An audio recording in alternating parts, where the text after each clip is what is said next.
Nemrud'un kızı yandırdı bizi, çarptı sellesini felek misali. Mevlam gör bizi, ocağım söndü nasıl beladır.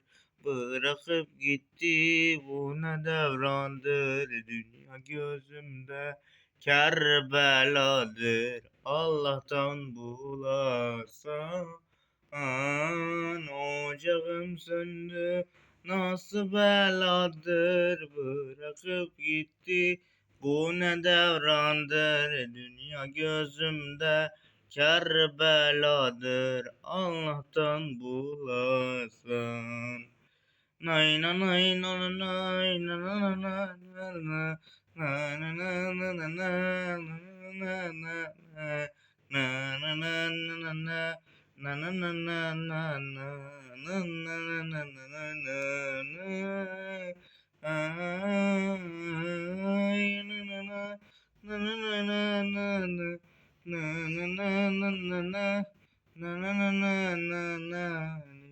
gözümde Kerbeladır. Allah'tan bulursan. Karasın bahtın, yıkılsın tahtın. Yalvardım yakardım yol bulamadım. Ah olmasaydım kara yazım.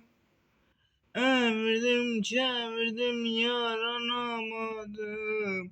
Ayandır halım. Ocağım söndü nasıl beladır. Bırakıp gitti bu ne devrandır. Dünya gözümde Kerbeladır. Allah'tan bulasan.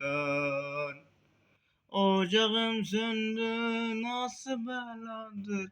Bırakıp gitti bu ne devrandır. Dünya gözümde Kerbeladır.